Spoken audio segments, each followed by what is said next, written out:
Hi, everyone. It's Tristan, and this is Your Undivided Attention. Up next, we have our unedited conversation with Daniel Schmachtenberger. And because it's unedited, it's longer and not corrected for fact-checking purposes, but you can find our shorter, edited version wherever you found this one. Listen to both versions and then come to our podcast club with Daniel and me, and hopefully you, on July 9th. Details are in the show notes. And with that, here we go. Welcome to Your Undivided Attention. Today, I am so honored and happy to have my friend Daniel Schmachtenberger as our guest, who works on the topics of existential risk and what are the underlying drivers of all of the major problems, or many of the major problems, that are really facing us today as a civilization, be it climate change, breakdown of truth, social media, our information systems. Those of you who've been following Your Undivided Attention will hear this as a very different kind of episode. We almost think of it as a meta episode about the underlying drivers of many of the topics that we have covered on Your Undivided Attention thus far. So if you think about the topics that we've covered, whether you've seen the social dilemma or you followed our interviews previously on topics like attention span shortening or addiction or information overwhelm and distraction, the fall of trust in society, more polarization, breakdown of truth, our inability to solve problems like climate change, well, this is really about an interconnected set of problems and the kind of core generator functions that are leading to all of these things to happen at once. And so I really encourage you to listen to this all the way through. And I think that we're going to get into some very deep and important knowledge that will hopefully be orienting for all of us. One of my favorite quotes is by Charles Kettering, who said that a problem not fully understood is unsolvable, and a problem that is fully understood is half solved. And what I hope we talk about with Daniel is what about the framework that we are using to address or try to meet the various problems that we have has been inadequate, and what is the problem-solving framework that we're going to need to deal with the existential crises that face us. So Daniel, welcome to Your Undivided Attention. Thank you, Tristan. I've been looking forward to us dialoguing about these things publicly for a while. Well, you and me both. And for those who don't know, Daniel and I have been friends for a very long time, and his work has been highly influential to me and many people in my circles. So Daniel, maybe we should just start with what is the meta crisis and why are these problems seemingly not getting solved, whether it's the SDGs, climate change, or anything that we really care about right now? I think a lot of people have the general sense that there is an increasing number of possibly catastrophic issues, and that as new categories of tech that allows major cyber attacks on infrastructure, tech that allows weaponized drone attacks on infrastructure, biotechnologies, artificial intelligence, and moving towards AGI, that there are new catastrophic risks with all of those categories of tech, and that those tech are creating larger jumps in power faster than any types of jumps of tech, including the development of the nuclear bomb in the past, by many orders of magnitude. So there's a general sense that whether we're talking about future pandemic-related issues, or whether we're talking about climate change or climate change as a forcing function for human migration that then causes resource wars and political instability, or the fragility of the highly interconnected globalized world, where a problem in one part of the world can create supply chain issues that create problems all around the world. There's a sense that there's an increasing number of catastrophic risks, and that they're increasing faster than we are solving them. And that when you mention, like with the UN, while progress has been made in certain defined areas of the Sustainable Development Goals, and progress was made back when they were called the Millennium Development Goals, we're very far from anything like a comprehensive solution to any of them. We're not even on track for something that is converging towards a comprehensive solution. And if we look at kind of the core initial mandate of the United Nations in terms of thinking about how to, recognizing after World War II that nation-state government alone wouldn't prevent world war, and now that world war was no longer viable because the amount of technology we had made it a war that no one could win, we still haven't succeeded at nuclear disarmament. We did some very limited nuclear disarmament success while doing nuclear arms races at the same time. and we went from 2 countries with nukes to more countries with better nukes. And that simultaneous to that, every new type of tech that has emerged has created an arms race. We haven't been able to prevent any of those. And the major tragedy of the commons issues like climate change and overfishing and dead zones in the oceans and microplastics in the oceans and biodiversity loss, we haven't been able to solve those either. And so rather than just think about this as like an overwhelming number of totally separate issues, the question of why are the patterns of human behavior as we increase our total technological capacity, why are they increasing catastrophic risk and why are we not solving them well? Are there underlying patterns that we could think of as you mentioned, generator functions of the catastrophic risk, generator functions of our inability to solve them, that if we were to identify those and work at that level, we could solve all of the expressions or symptoms. And if we don't work at that level, we might not be able to solve any of them. And again, people who've been thinking about this for a long time kind of notice these issues. They notice that you try to solve like the first one I noticed when I was a kid was trying to solve an elephant poaching issue in one particular region of Africa that didn't address the poverty of the people, that had no mechanism other than black market on poaching, didn't address people's mindset towards animals, didn't address a macroeconomy that created poverty at scale. So when the laws were put in place and the fences were put in place to protect those elephants in that area better, the poachers moved to poaching other animals, particularly in that situation, rhinos and gorillas that were both more endangered than the elephants had been. So you moved a problem from one area to another, and actually a more sensitive area. And we see this with, well, can we solve hunger by bringing commercial agriculture to parts of the world that don't have it so that the people don't either not have food or we have to ship them food? But if it's commercial agriculture based on the kind of environmentally unsustainable agricultural processes that lead to huge amounts of nitrogen runoff going into river deltas that are causing dead zones in the ocean that can actually collapse the biosphere's capacity to support life faster, then we're solving for a short-term issue that's important and driving even worse long-term issues. We see that many of the reasons people who oppose climate change solutions in the West oppose them is not because they have even really deeply engaged in the underlying science and say the climate change isn't real. That will oftentimes be what's said, but because the solution itself seems like it'll cause problems to other areas that they're paying attention to that seem even more critical to them. So if the solution involves some kind of carbon tax or something that would decrease GDP for the countries that agree to it, and some other countries don't agree to it. And let's say in this particular case, the model that many people have is Western countries agree to it, their GDP growth decreases, China doesn't agree to it, and there's already a very, very close neck and neck fight for who controls power in the 21st century. Are we ceding the world to Chinese control that many people would think it has less civil liberties and is more authoritarian in its nature? And so,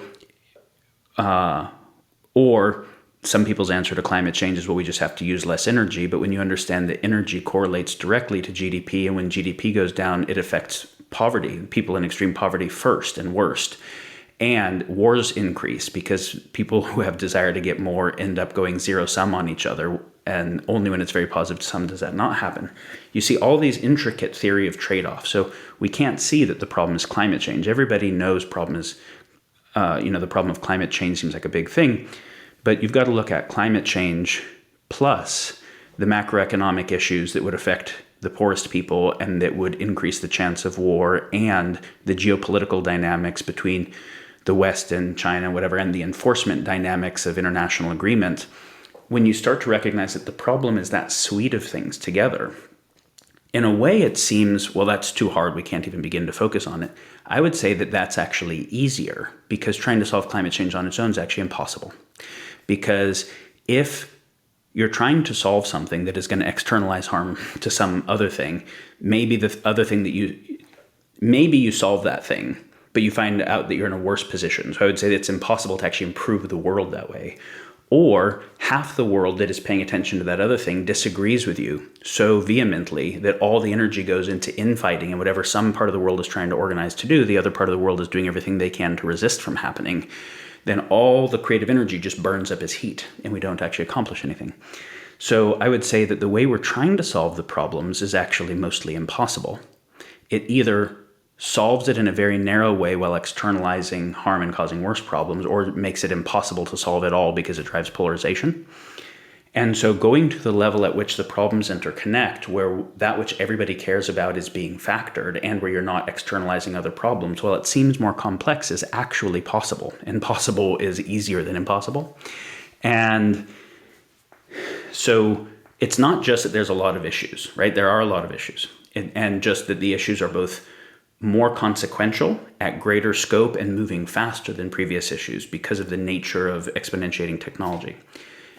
That's part of it. It's not just that the problems are all interconnected. It's also that they do have underlying drivers that have to be addressed. Otherwise, a symptomatic-only approach doesn't work.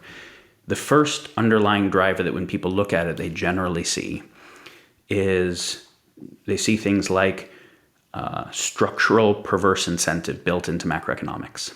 That the elephant dead is worth more than the elephant alive is, and so is the rhino, and so is and so how do you have a situation where that's the nature of incentive, where you're incentivizing an activity and then trying to bind it or keep it from happening?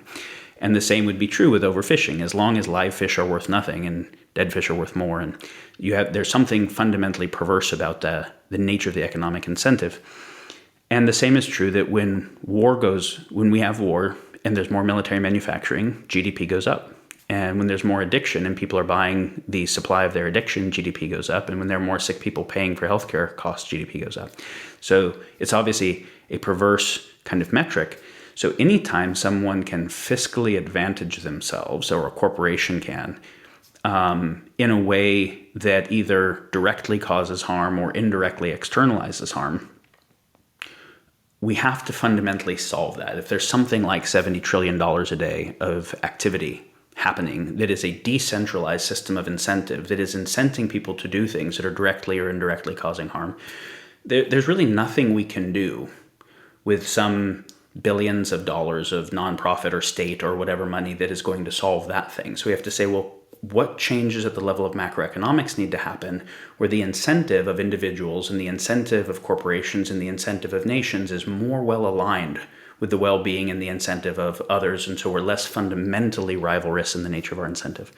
So we can see that underneath heaps of the problems, structures of macroeconomic incentive are there. That's the kind of maybe the first one that most people see. We can go deeper to seeing that even as an expression, because whether it's a economic incentive for a corporation or whether it's a power incentive, a political power incentive for a political party or for a country, they're both instantiations of rivalrous type dynamics that end up driving arms races. Because if you win at a rivalrous dynamic, the other side reverse engineers your tech, figures out how to make better versions, comes back, which creates an exponentiation in warfare. And eventually exponential warfare becomes self-terminating on a finite planet. Exponential externalities also become self-terminating. So if we want to say what are the underlying generator functions of catastrophic risk, first, maybe just to make clear, the catastrophic risk landscape. Is this all right if we do a brief aside on that? Let's do it. And then I think what we should do, let's do that. And then let's recap just what these structures are so people are tracking each of these components, because you've already mentioned a few different things. I mean, the first thing is just many listeners might hear what you're sharing as an overwhelming set of problems. And I think just to recap, it's important people understand that it's overwhelming if you're not using a problem-solving framework that allows you to see the interconnected nature of those problems. Because if you solve them with the limited tools we have now of let's just solve the social media problem by pulling one lever and changing one business model of one company or banning TikTok, but then you get 20 other TikToks that come and sit in its place with the same perverse incentive of addiction, the same rivalrous dynamic competing for human attention, we're going to end up perpetuating those problems. And so just to sort of maybe recap some of that for listeners, and I think maybe let you continue with the other generator functions. Let's just make sure that people really get those frameworks. I think it's really important. Yeah, I mean, in the case that you and Center for Humane Technology have brought so much attention to with regard to the attention harvesting and directing economy, it's fair to say that it probably was not Facebook or Google's goal to create the type of effects that they had. Those were unintended externalities. They were second-order effects. But they were trying to solve problems, right? Like, let's solve the problem, if we're Google, of organizing the world's information and making better search. That seems like a pretty good thing to do. And let's solve the problem of making it freely available to everybody. Well, that seems like a pretty good thing to do. And with the ad model, we can make it freely available to everyone. And let's recognize that only if we get a lot of data will our machine learning get better. And so we need to actually get everybody on this thing. So we definitely have to make it free. And, then we get this kind of recursive process. Well, then the nature of the ad model, doing time on site optimization and stuff I'm not going to get into because you've addressed it so well, ends up appealing to people's existing biases rather than correcting their bias, appealing to their tribal in-group identities rather than correcting them, and appealing to limbic hijacks rather than helping people transcend them. And as a result, you end up actually breaking the social solidarity and epistemic capacity necessary for democracy. So it's like, oh, let's solve the search problem. That seems like a nice thing. The side effect is we're going to destroy democracy and open societies in the process. And all those other things. Like, those are examples of solving a problem in a way that is externalizing harm, causing other problems that are oftentimes worse. And so let's just focus on the opportunity. And just to say, typically this will get accounted for as, oh, this is just an unintended consequence. But there's some other generator functions I think we should outline. I mean, if YouTube and Google didn't personalize search results and what video to show you next, and the other guy did, and TikTok starts personalizing, they're caught in a race to the bottom of whoever personalizes more for the best limbic hijack. And so just to sort of connect some of those themes together for listeners. So you mentioned race to the bottom, and obviously CHT has discussed this before, and this is a key piece of the game theoretic challenge in global coordination. And the two primary ways it expresses itself is arms races and tragedy of the commons. And the tragedy of the commons scenario is if we don't overfish that area of virgin ocean, but we can't control that someone else doesn't, because how do we do enforcement if they're also a nuclear country? That's a tricky thing, right? How do you do enforcement on nuclear countries, equipped countries? So us not doing it doesn't mean that the fish don't all get taken. It just means that they grow their populations and their GDP faster, which they will use rivalrously. So we might as well do it. In fact, we might as well race to do it faster than they do. Those are the tragedy of the commons type issues. The arms race version is if we can't ensure that they don't build AI weapons or they don't build surveillance tech and they get increased near-term power from doing so, we just have to race to get there before them. That's the arms race type thing. It just happens to be that while that makes sense for each agent on their own in the short term, it creates global dynamics for the whole in the long term that self-terminate. Because you can't run exponential externality on a finite planet. That's the tragedy of the commons one. And you can't run exponential arms races and exponential conflict on a finite planet. So the thing that has always made sense, which is just keep winning at the arms races, has had a world where we've had lots of wars, increasing in their scale, and lots of environmental damage. We started desertification thousands of years ago. It has been a long, slow exponential curve that really started to pick up with the Industrial Revolution and is now really verticalizing with the Digital Revolution. And the cumulative harm of that kind of thing becomes impossible now. So basically, with the environmental destruction, with the wars, and with the kind of class subjugation things that civilization has had in the past, pretty much anyone would say we have not been the best stewards of power. And technology is increasing our power. Exponential tech means tech that makes better versions of itself. So you get an exponent on the curve. And we're now in a process where that's very, very rapid. Computation gives the ability to design better systems of computation. And computation in AI applied to biological big data and protein folding gives the ability to do that on biotech and on, right? So we could say the central question of our time is, if we've been poor stewards of power for a long time, and that's always caused problems, but the problems now become existential, they become catastrophic, we can't keep doing that. How do we become adequately good stewards of exponential power in time, right? How do we develop the good decision-making processes, the wisdom necessary to be able to be stewards of that much power? I think that's a fair way to talk about the central thing. Now, if it's okay, the thread we were about to get to, I think, is a good one, which was the history of catastrophic risk coming up to now is that before World War II, catastrophic risk was actually a real part of people's experience. It was just always local.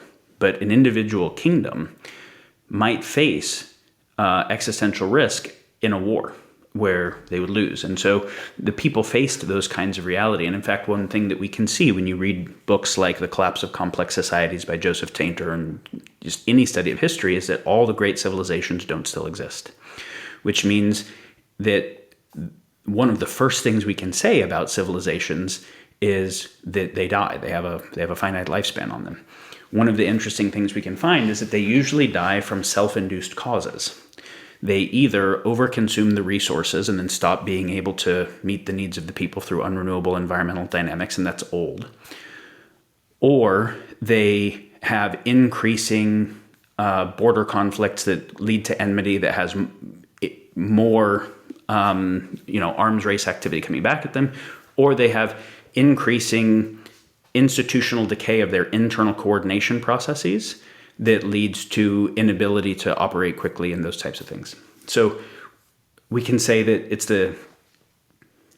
fundamentally most all civilizations collapse in a way that is based on generally self-terminating dynamics. And we see that even when they were overtaken by armies, oftentimes they were armies that were smaller than ones they had defended against successfully at earlier peaks in their adaptive capacity.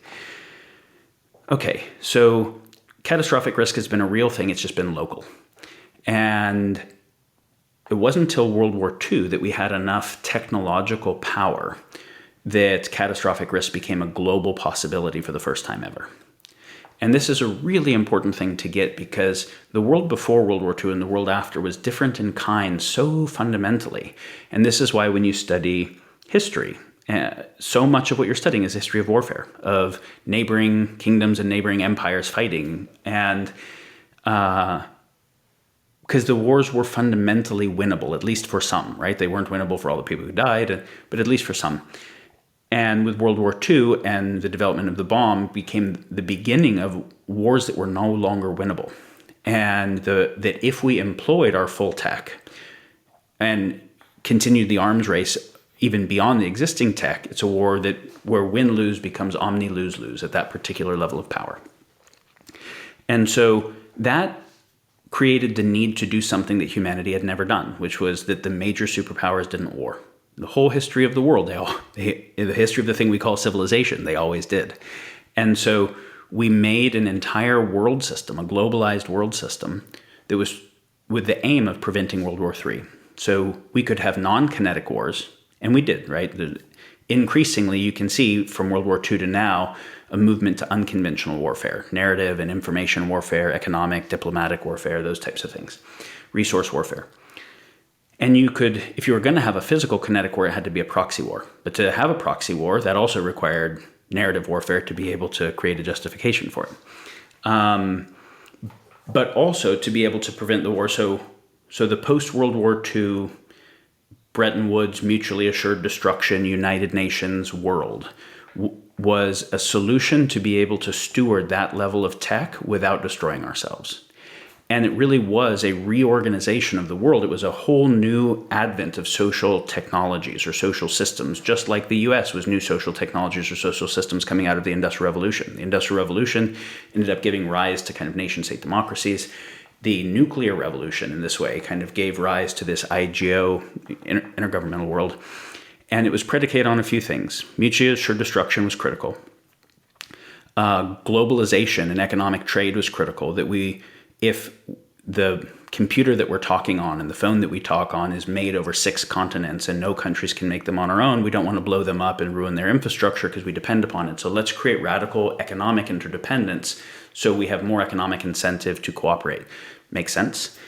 And let's grow the materials economy so fast through this globalization that the world gets to be very positive GDP and gets to be very positive sum so that everybody can have more without having to take each other's stuff. That was kind of like the basis of that whole world system.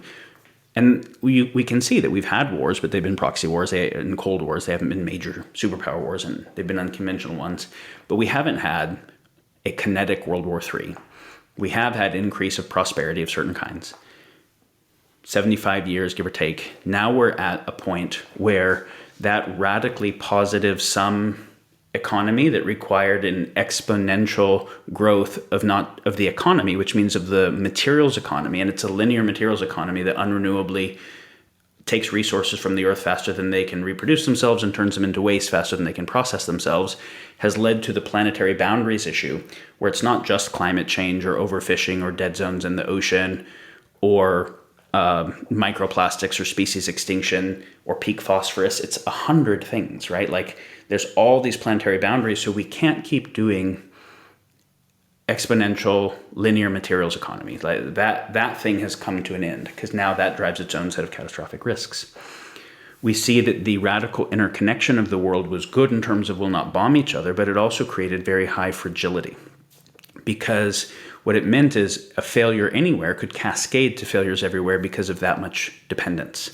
So we can see with COVID, we had what was a local issue to an area of China, but because of how interconnected the world is with travel, it became a global issue at the pandemic level. And it also became an issue where to shut down the transmission of the virus, we shut down travel, which also meant shut down supply chains, which meant so many things, right? And very fundamental things that weren't obvious to people at first, like that countries' agriculture depends upon the shipment of pesticides that they don't have stored. And so we got these swarms of locusts because of not having the pesticides, which damaged the food supply, and shipments of fertilizer and shipments of seed.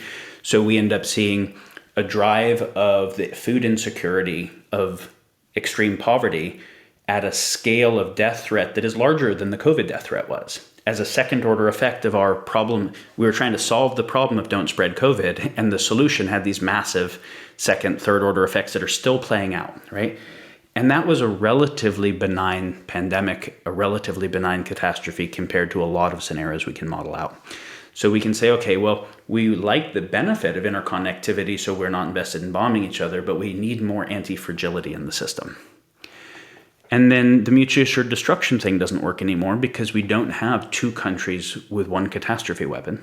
That's really, really hard to make and easy to monitor, because there's not that many places that have uranium. It's hard to enrich it. You can monitor it by satellites. We have lots of countries with nukes. But we also have lots of new catastrophe weapons that are not hard to make, that are not easy to monitor, that don't even take nation states to make them. So if you have many, many actors of different kinds with many different types of catastrophe weapons, how do you do mutually assured destruction? You can't do it the same way. And so what we find is that the set of solutions post-World War II that kept us from blowing ourselves up with our new power lasted for a while, but those set of solutions have ended. And they have now created their own set of new problems. So there's kind of the catastrophic risk world before World War II, the catastrophic risk world from World War II till now, and then the new thing. So the new thing says we have to have solutions that deal with the planetary boundary issues, that deal with global fragility issues, and that deal with the exponential tech issues, both in terms of the way exponential tech can be intentionally used to cause harm, i.e. exponential tech-empowered warfare, and unintentionally, i.e. exponential tech-empowered externalities, and even just totally unanticipated types of mistakes, the Facebook, Google type problem multiplied by AGI and things like that. And so when we talk about what the catastrophic risk landscape is, like that's the landscape. The meta crisis is how do we solve all of that? And recognizing that our problem-solving mechanisms haven't even been able to solve the problems we've had for the last many years, let alone prevent these things. And so the central orienting question, it's like the UN has 17 Sustainable Development Goals. There's really one that must supersede them all, which is develop the capacity for global coordination that can solve global problems. If you get that one, you get all the other ones. If you don't get that one, you don't get any of the other ones. And so we can talk about how do we do that, but that becomes the central imperative for the world at this time. So you're saying a whole bunch of things. And one thing that comes to mind here, if I'm just reading back some of the things you've shared, The development of let's call it one of the first exponential technologies, which is the nuclear bomb, led to a new social system, which was sort of the post-Bretton Woods world of trying to stabilize that one exponential technology in the world in a way that would not be catastrophic. And even there, we weren't able to sort of make it all work.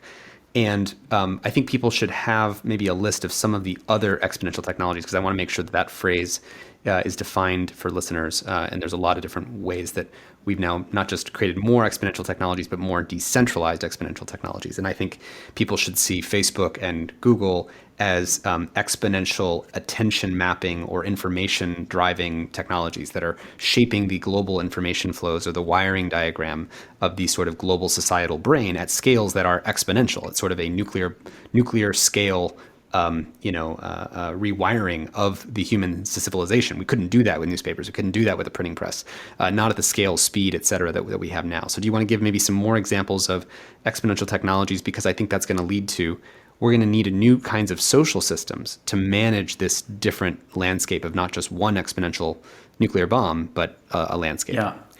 Indulge me as I tell a story first that leads into it, because it'll be a relevant framework. Obviously, the bomb was central to World War II and the world system that came afterwards and what motivated our activity getting into it. But it was not the only tech. It was one new technology that was part of a suite of new technologies that could all be developed because of kind of the level science had gotten to. And basically, like physics and chemistry had gotten to the point that we could work on a nuclear bomb. We could start to work on computation. We could get things like the V2 rocket and rockets and a whole host of applied chemistry.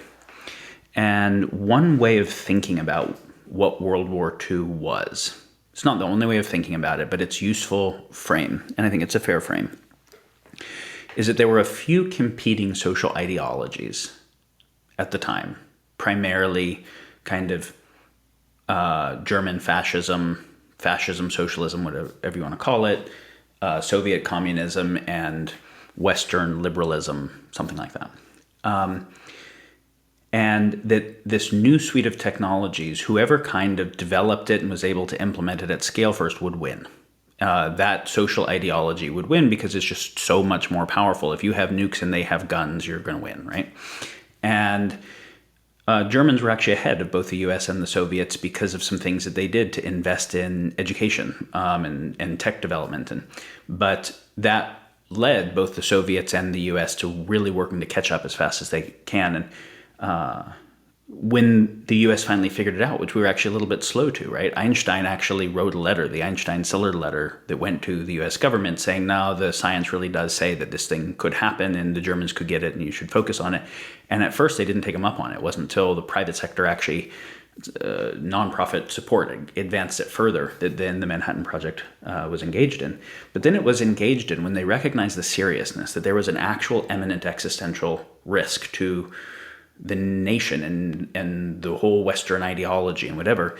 Then it was an unlimited budget, right? It was let's find all the smartest people in the world and let's bring them here and let's organize however we need to make this thing happen. And let's do it for all of the new areas of tech. We're going to get the Enigma machine and crack the Enigma code. We're going to get a V2 rocket. We're going to figure out how to reverse engineer that and advanced rocketry. We're going to do everything needed to make a nuclear bomb and then more advanced ones. It was the biggest jump in technology ever in the history of the world, in recorded history as we know it. And it wasn't actually done by the market, right? It was done by the state. That's a very important thing. This idea that markets innovate and states don't innovate is just historically not true here. This was state funds and state-controlled operation in the same way that the Apollo project coming out of it was. And a technological jump of that kind hasn't happened since. So it's an important thing to understand. But we can say, though this is not a totally fair thing to say, we can say that the US came out dominant in that technological race. The US and the USSR both had a lot of capacity, so that was the Cold War. And then finally the US came out. And so the post-World War II system was a US-led system, right? The UN was in the US. The Bretton Woods system was pegged to the US dollar. What I would say is that So it wasn't one type of tech. It was the recognition that science had got to a place where there's going to be a whole suite of new tech, and the new tech meant more power. And whoever had the power would determine the next phase of the world.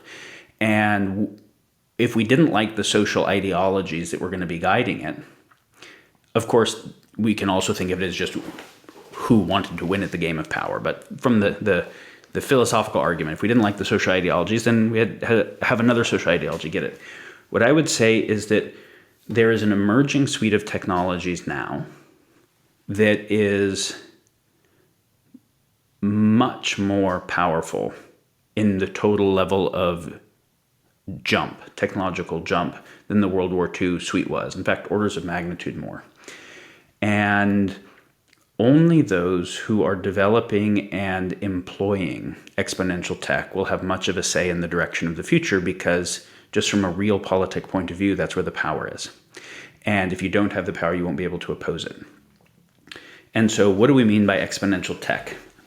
There's a couple different ways of thinking about it. Just exponentially more powerful is a very simplistic way. And in that definition, nuclear is exponential tech. But what we typically mean with exponential tech is tech that makes it possible to make better versions of itself, so that there is like a compounding interest kind of curve. The tech makes it easier to make a better version, which makes it easier to make a better version. And so we see that starting with computation, really in a fundamental way, because computation allows us to advance models of computation. How do we make better computational substrates? How do we get more transistors in a chip? How do we make better arrangements of chips so we get GPUs and those types of things? And so in this new suite of technology, the center of it is computation. The very, very center of that is AI, is kind of self-learning computation on large fields of data. The other kind of software advances, like various meaningful advances in cryptography and big data and the ability to get data from sensors and sensor processing, image recognition, all like that, is a part of that central suite. And the application of that to the directing of attention and the directing of behavior by directing attention, which you focused on very centrally. Then the next phase is the application of the application of computation to increasing computational substrate. So this is now the software advancing the hardware that can advance the total level of software, and you see the recursion. So that's not just continuously better chips, it's also quantum computing, photic computing, DNA computing, those other types of things.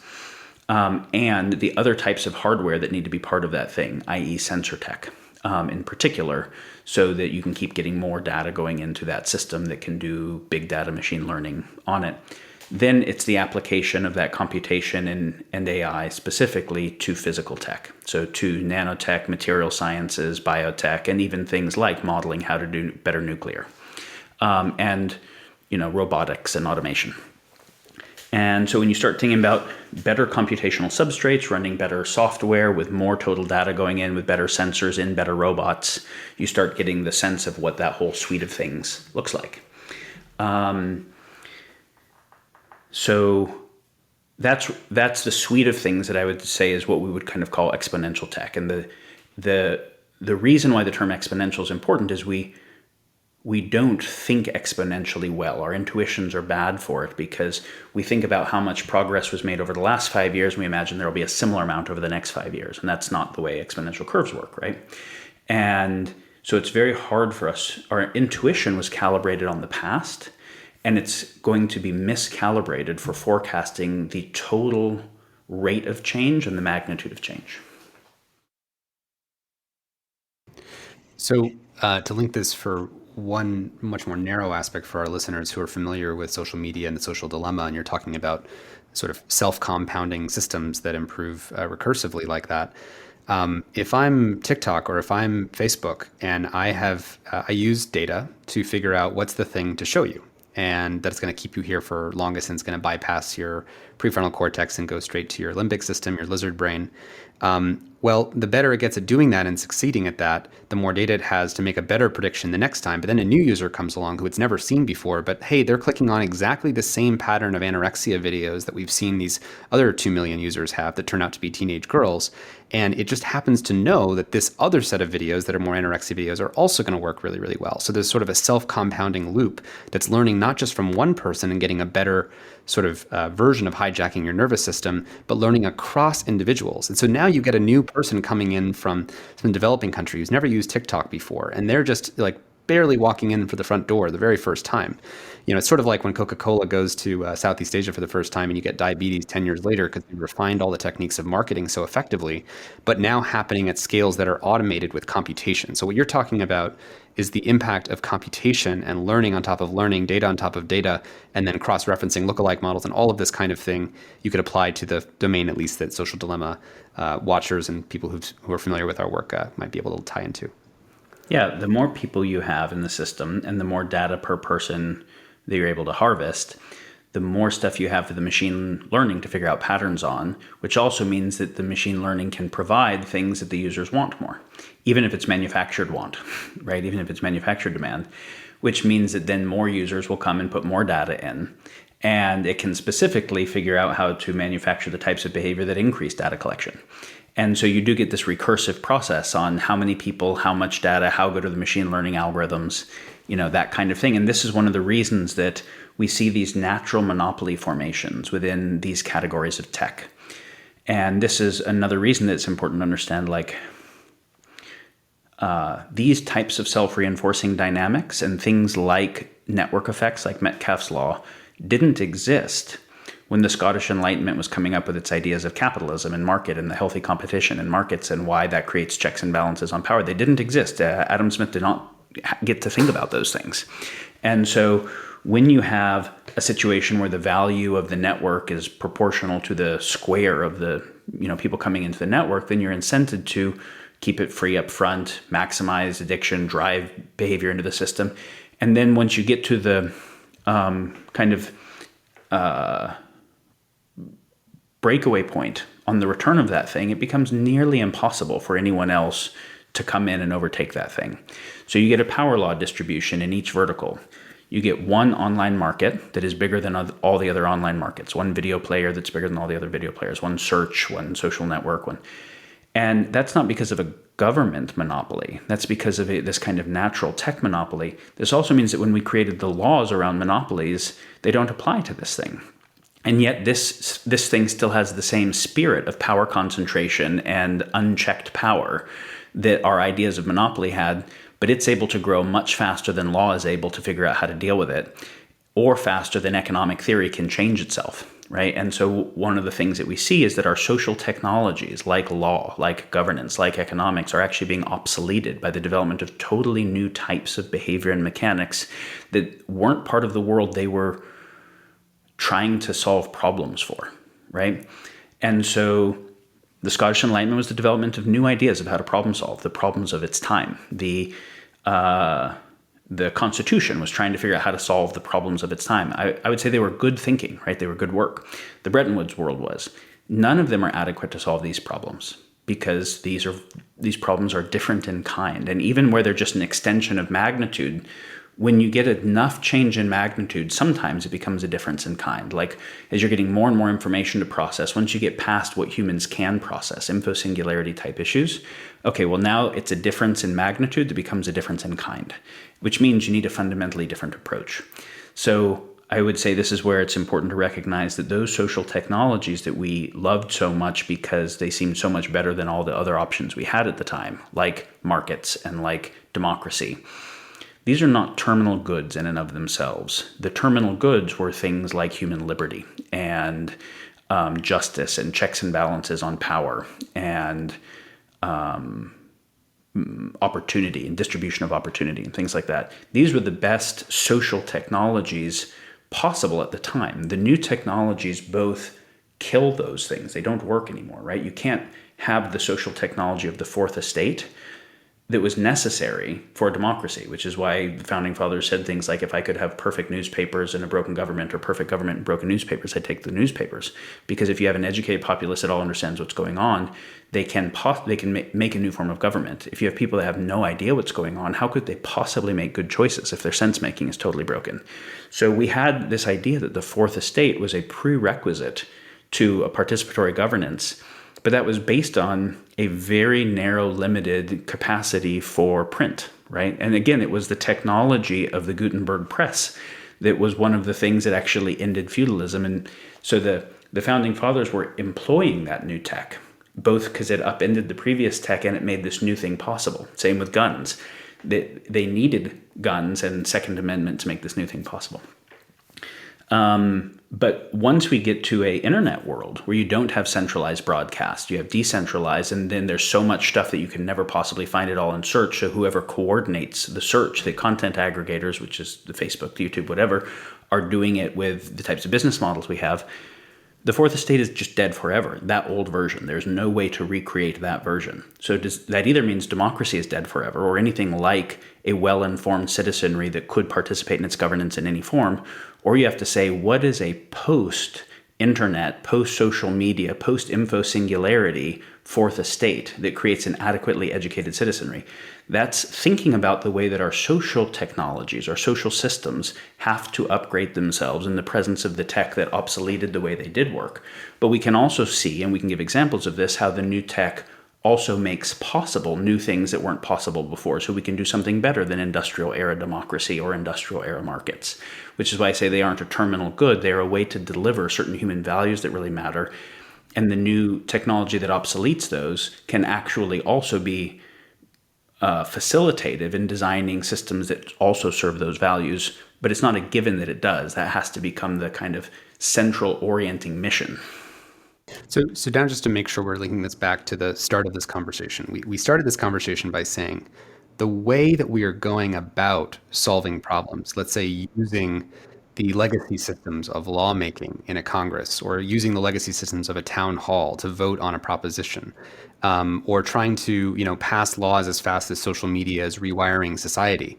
The lines don't match. And so what you're saying is that, and just for listeners, because I know that you use the phrase social technology, but I think you're really sort of talking about social systems, ways of organizing, a democracy, or technology in the most fundamental sense of the word, of something humans design to facilitate certain kinds of activity or outcomes.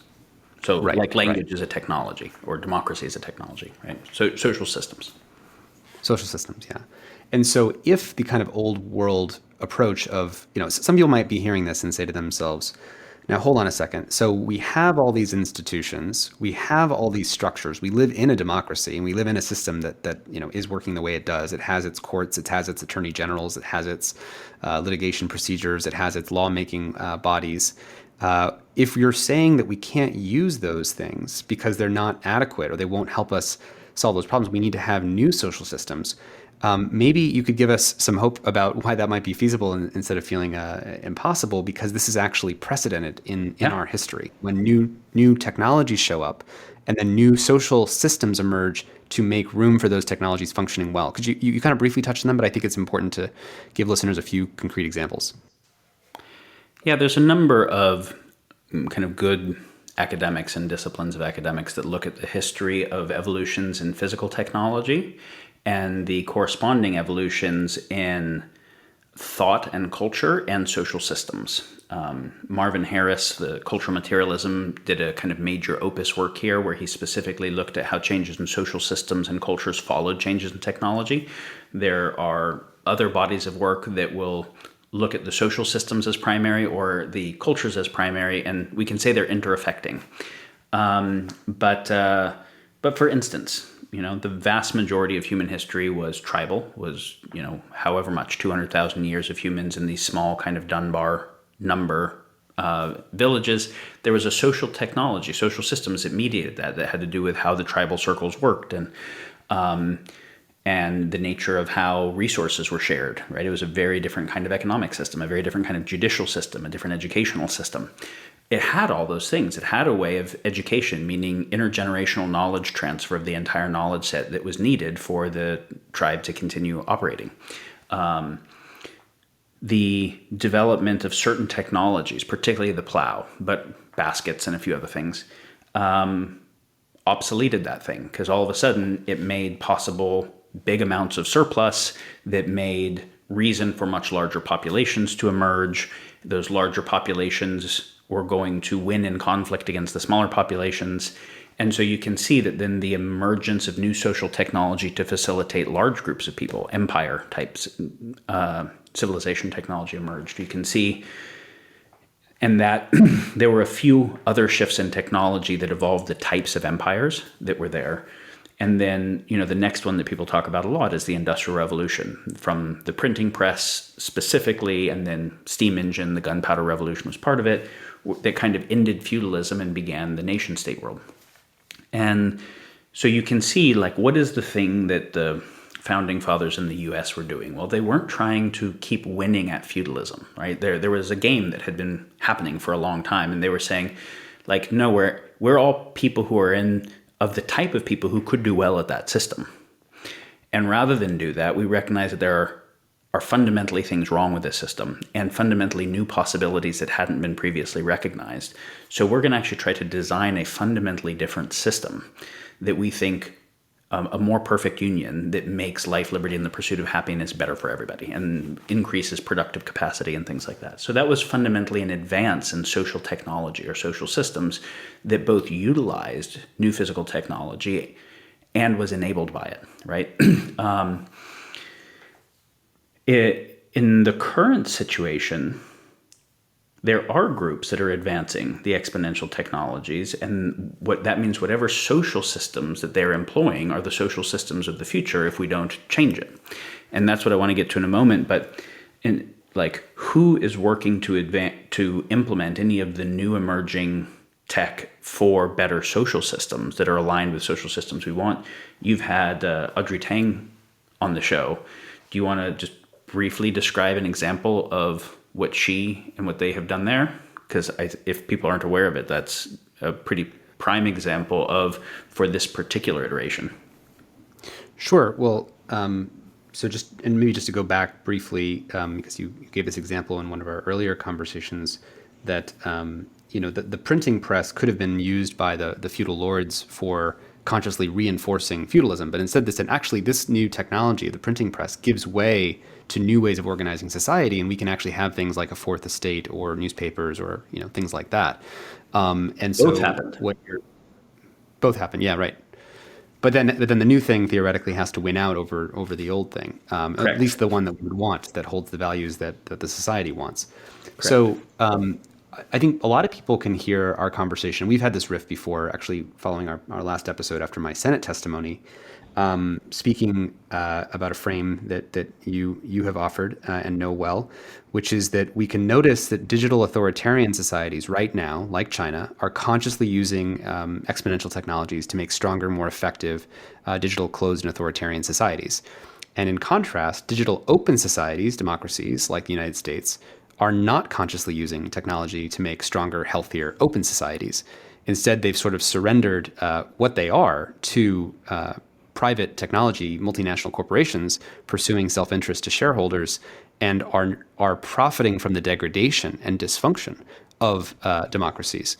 And so when we say all this and we talk about how do we build the kind of next social system, and Audrey Tang and her work, I think people get tripped up in thinking that what we really mean is we have to make some kind of 21st century digital democracy. In fact, I've probably said those words. But what we're really talking about here is some new concept that preserves the principles of what we meant by a democracy, yes, but instantiated with the new technologies. Our version of the new printing press, which is networked information environments and all of the new capacities that we have in the 21st century with mobility, where everyone's connected to everywhere and everything all at once. So what is that system, that new social system that leverages the current technology and makes a stronger, healthier, open society? And I think Audrey Tang's work, I would probably send listeners back to listen to that episode. I think it's one of our most listened to and most popular episodes for a reason, because in Taiwan, she's essentially built an entire civic technology ecosystem in which people are really participating in the governance of their society. Oh, we need masks. We need better air quality sensors. We need to fix these potholes. There's processes by which every time you're frustrated by something, you actually get invited into a civic design process where, whether it's the potholes or the masks, you can actually participate in having a better system. You're complaining about the tax system and filing your taxes, and maybe it's an inefficient form or something like that. You get brought into a design process of what would make it better. And so the system is participatory, but not in that kind of 18th century way of, hey, there's a physical wooden townhouse and we're going to walk into it and we're going to hang out there for 3 hours and we're going to yell and scream about issues that are more local within 10, 15 miles of where we are, because we were existing in a world before automobiles. We're now talking about, how do you do an open society social system, but in a world with all of the new technologies that are not just here today, but emerging. And so do you want to talk a little bit about what how will we even navigate that challenge? And why is some new social system like that necessary for dealing with these problems that you've sort of laid out at the beginning? Because I'm sure people would like to feel less anxiety about those things hanging around for longer. Yeah, I think what Taiwan has been doing, and what Audrey Tang in the digital ministry position in particular has been leading, is probably the best example, certainly one of the best examples in the world of this kind of process and thinking. And does it apply or could it apply in the exact same way to the US? No, of course not. Like we know that because of the relatively small geography and high-speed train transportation, you can get across Taiwan in an hour and a half. And so when you're mentioning the small scale of local government at the beginning of the US, where you come to the town hall, in a way they have that, right? Like, it's 23 million people, but there is an older shared culture. There also happens to be an existential threat just right off their border that is, big enough that they can't just chill and not focus on it. Everyone has to be civically engaged with some civic identity and like that.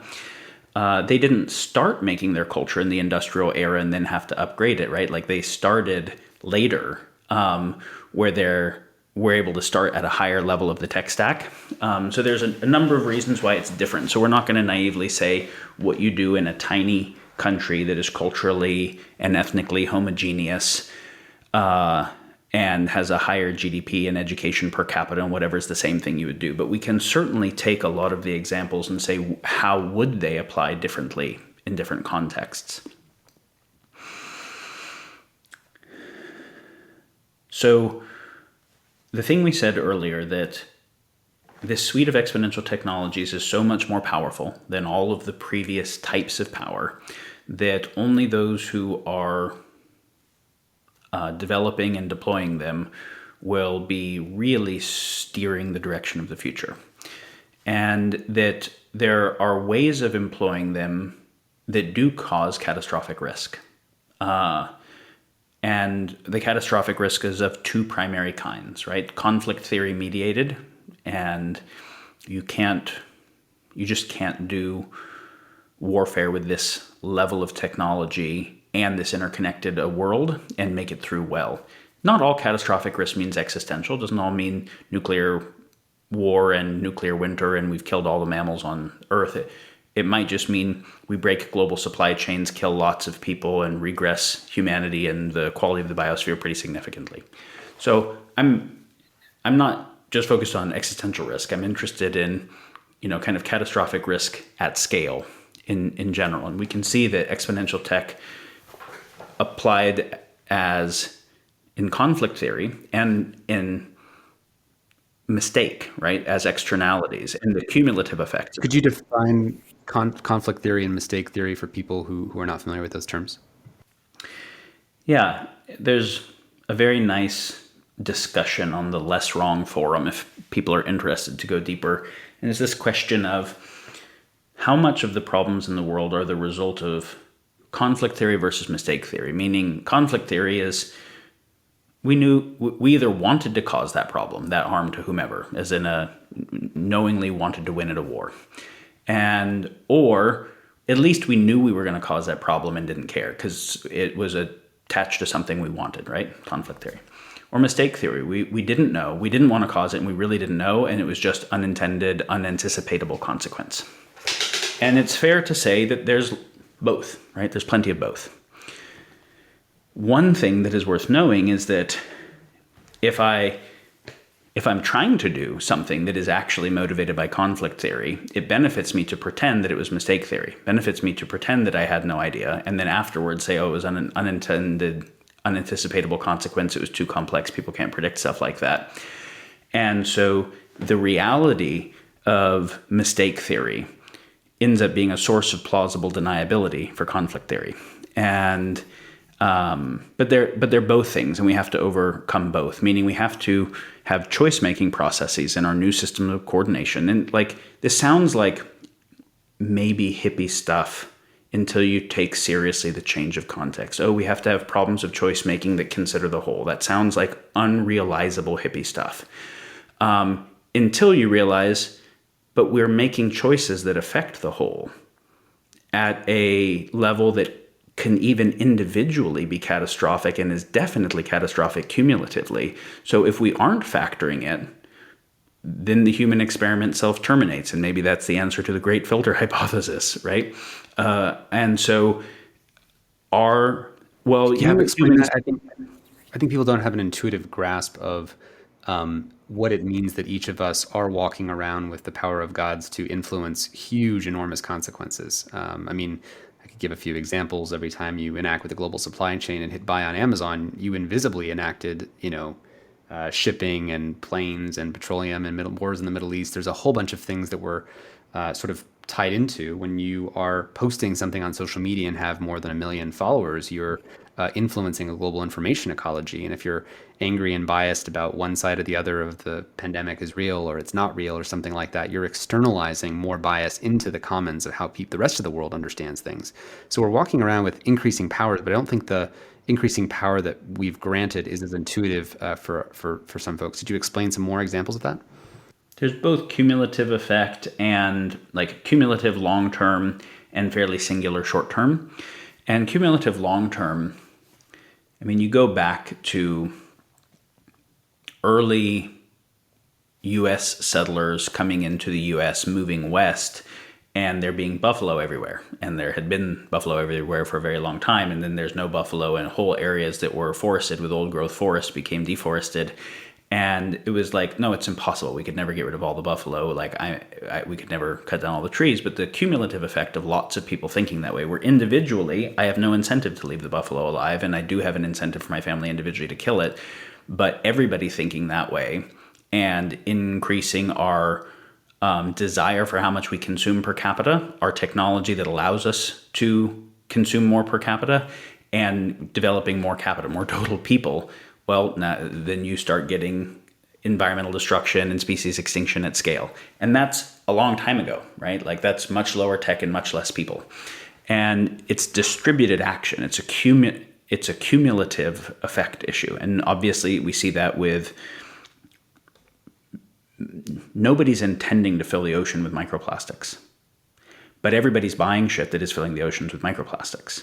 And so everyone is participating with systems where the system as a whole is sociopathic. The system is self-terminating. The system doesn't exist without all the agents interacting with it. All the agents feel like their behavior is so small that justifies everybody doing that thing, right? So that's what we mean by cumulative kind of catastrophic risk.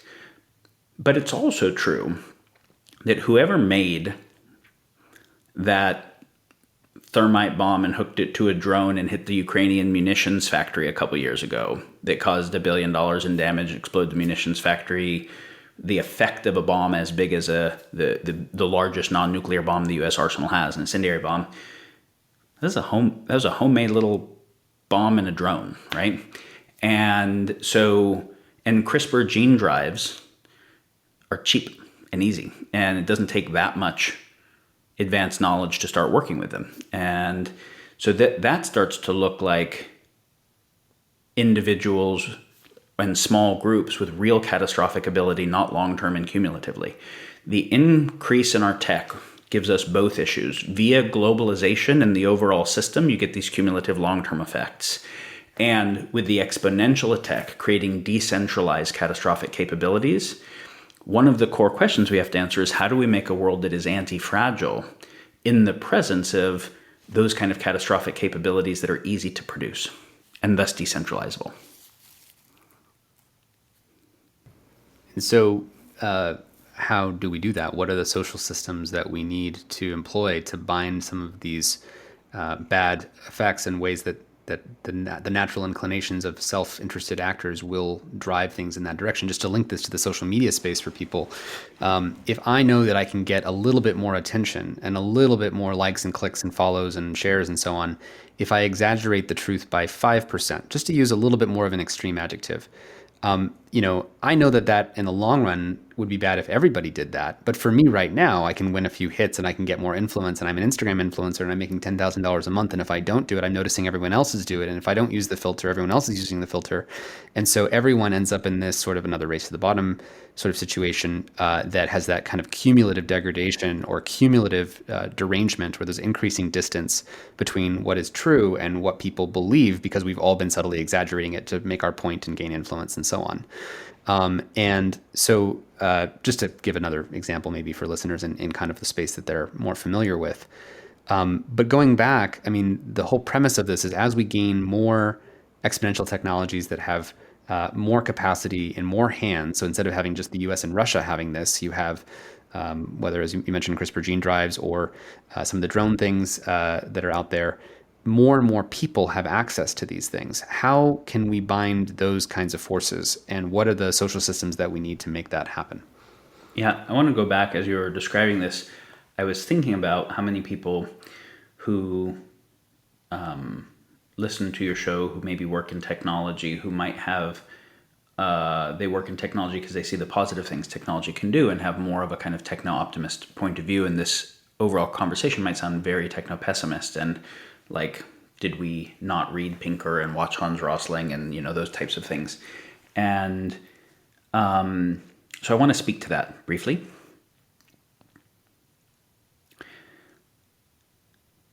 First, this is a meta point, but it's worth saying right now, particularly on this podcast and in the kind of post-truth, or fake fact world, where then so much of the emphasis has gone into we need fact checkers and we need real facts.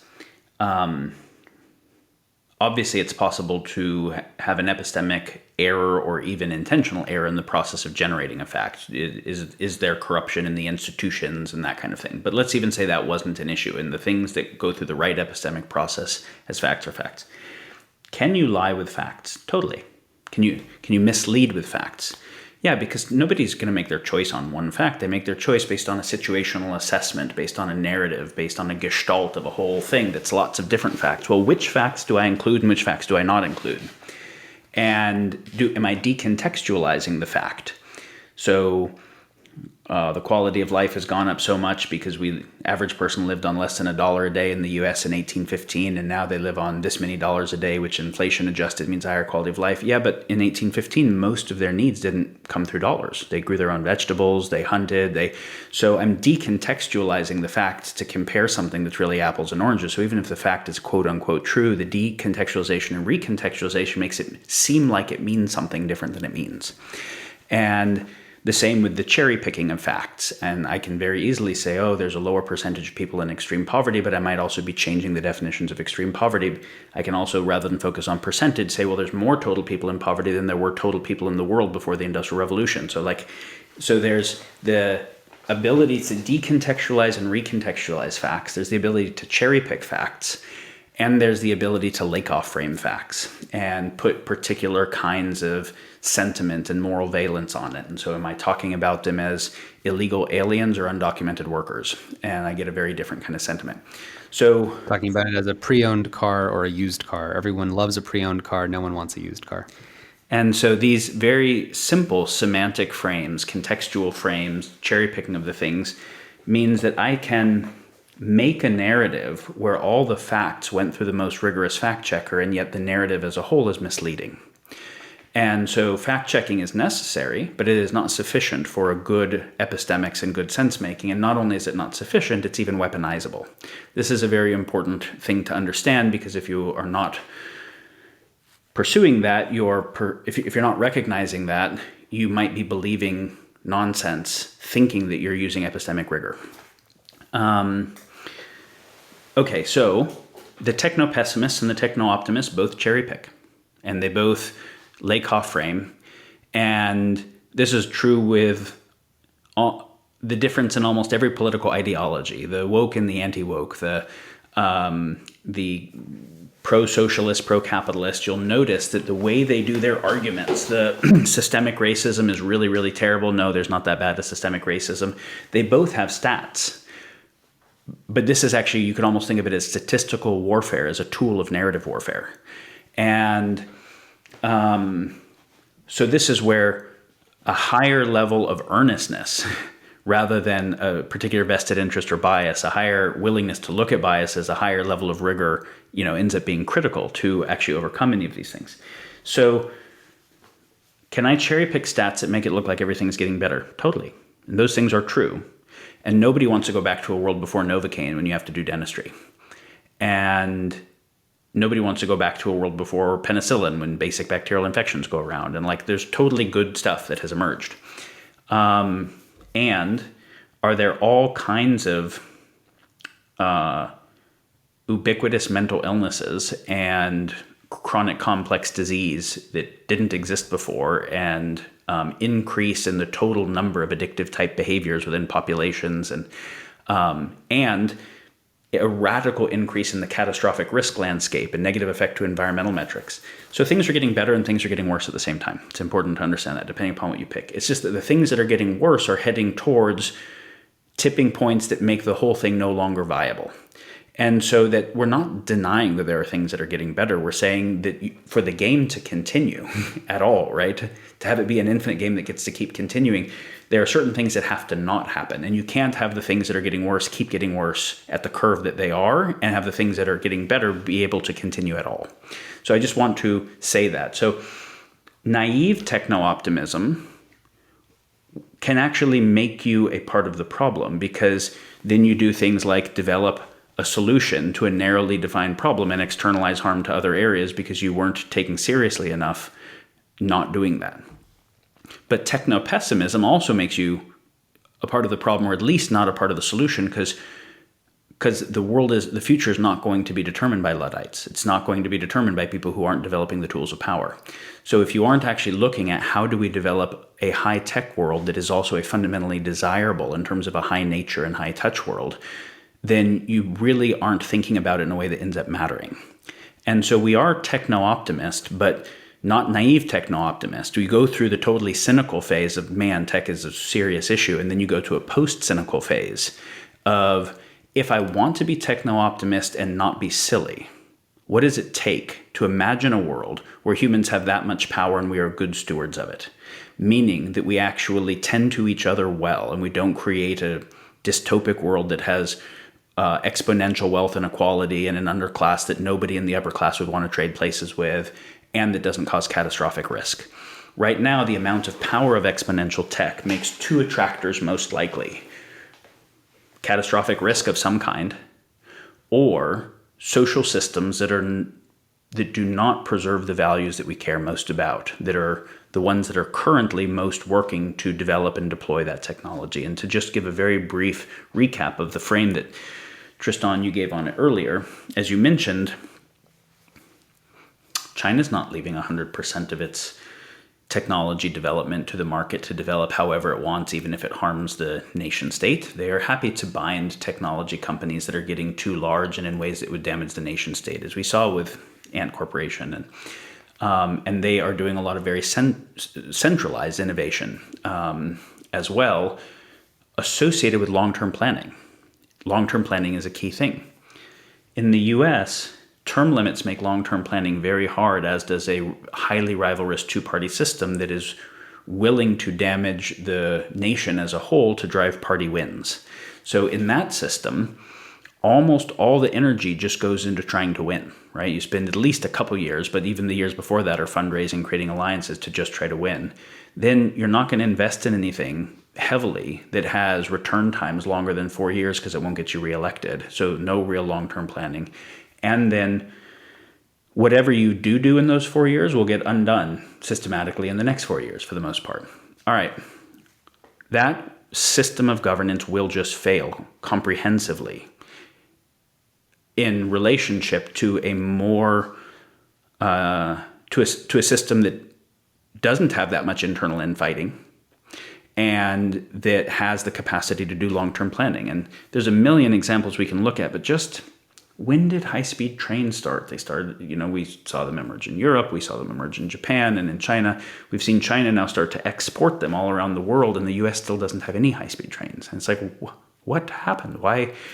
And we can see that the US innovated in fundamental tech in the Manhattan Project, kind of through the Apollo Project, but then it started to privatize almost everything to the market. The market started to develop in ways that really were not advancing the technology in a way that increased the coherence of the nation and the fundamental civic values and ideas of the nation.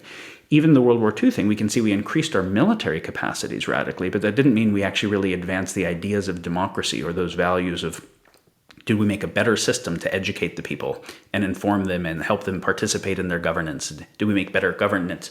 This is why the US military is so powerful, but the US government is so kind of inept, and which is why nobody wants to fight a war with the US, a kinetic war, but it's very easy right now to engage in supporting narrative warfare where you turn the left and the right against each other increasingly. And where you do long-term planning where the U.S. can't do long-term planning of those kinds. And so we can see that the government of the U.S., and not just the U.S., but like we can see that open societies are not innovating in how to be better open societies for the most part, more effective ones where they're using the new tech to make better open societies. That's happening in the market sector. The market is making exponentially more powerful companies. A company is not a democracy.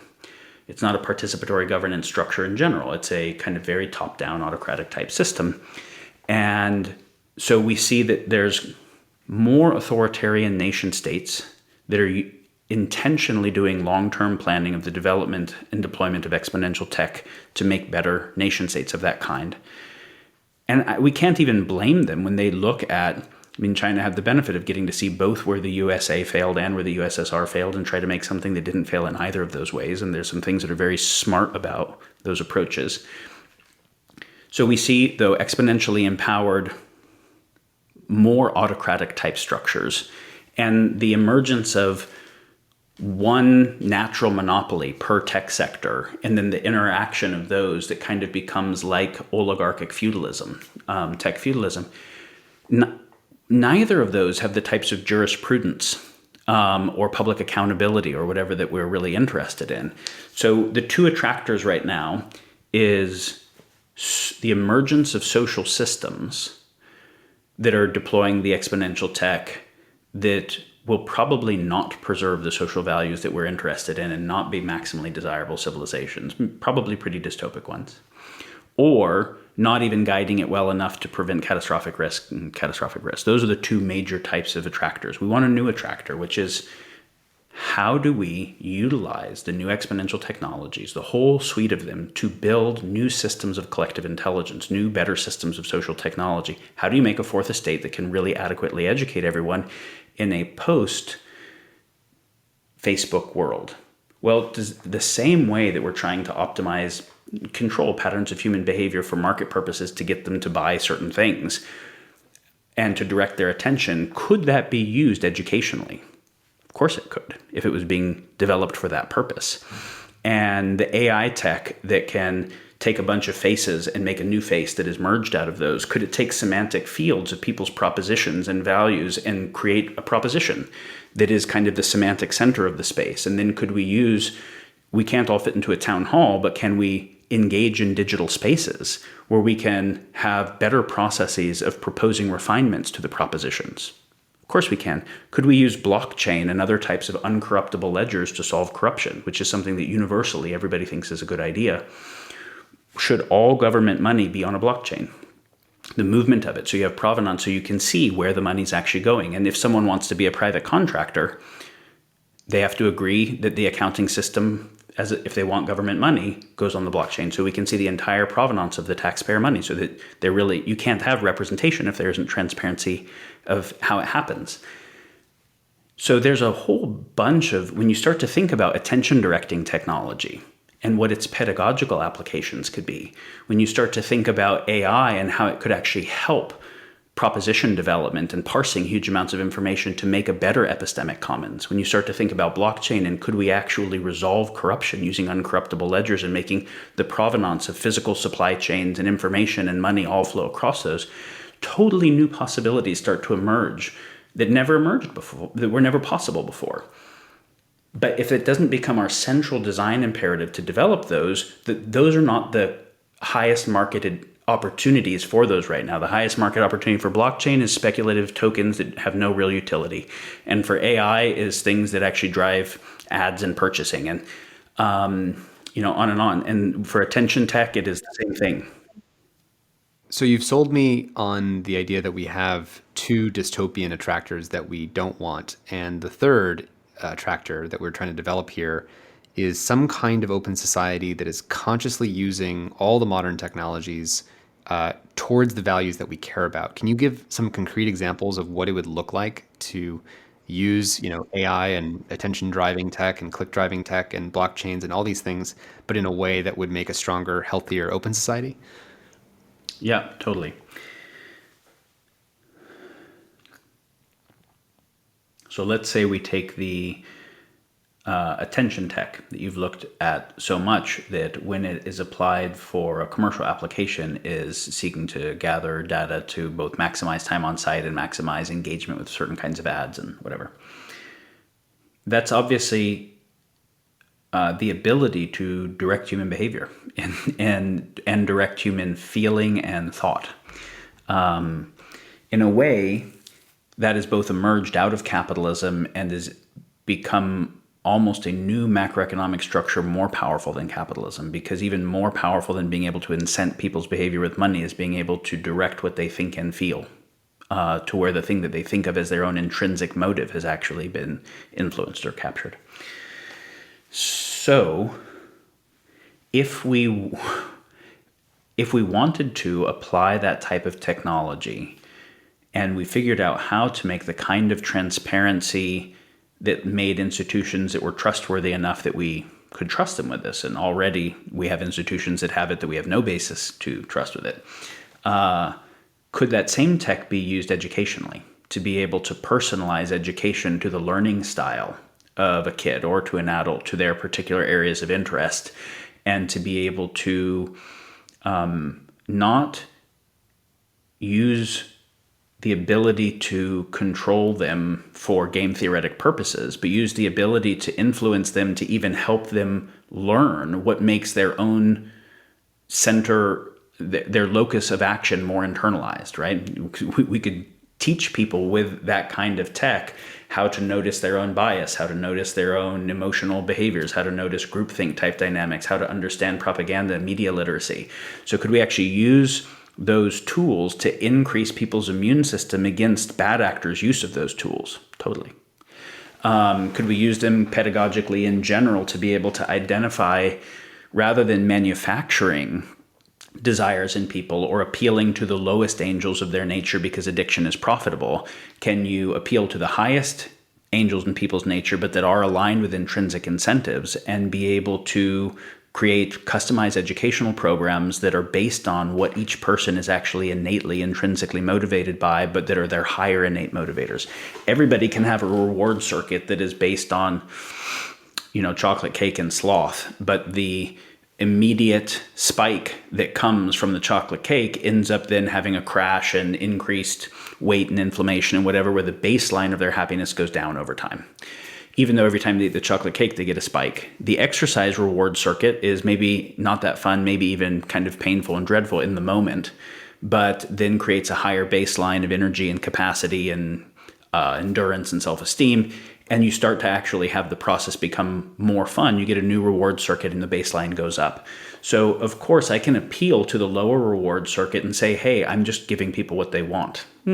Yeah, but if you have $1 billion or $1 trillion organization that is preying upon them, and you discuss this very well all the time, the vulnerabilities that make people's life worse, to then have the plausible deniability to say, yeah, but they wanted it. Yeah, but it was a manufactured demand and a vulnerability. Where's the noblesse oblige? Where's the obligation of having that much power to actually be a good steward of power, a steward of that for other people, where if there are reward circuits that decrease the quality of their life, or reward circuits that increase it, that we're trying to appeal to one rather than the other? Could we do that? Yeah, totally we could.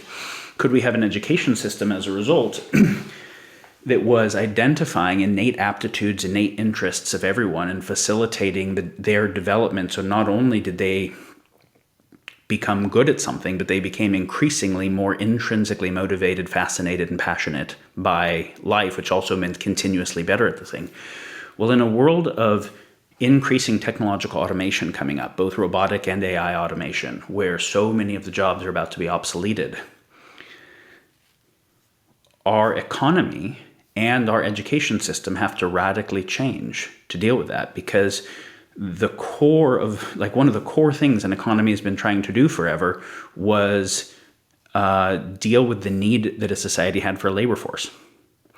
And that there were these jobs that society needed to get done that nobody would really want to do. So either the state has to force them to do it, or you have to make it to where the people also need the job. So there's a symmetry, and so kind of the market forces them to do it. Well, when you technologically automate those jobs, and it happens to be that the things that are the most rote are the least fun for people and the easiest to program machines to do. And so if you keep the same economy, where if people don't produce, they don't have any basic needs met, then people want those crappy jobs, right? But if you make it to where they have other opportunities, then of course having those jobs be automated is fine. But what does it mean to really be able to have other better opportunities? So if one of the fundamental axioms of all of our economic theories is that we need to figure out how to incent a labor force to do things that nobody wants to do, and emerging technological automation starts to debase that, that means we have to rethink economics from scratch, because we don't have to do that thing anymore.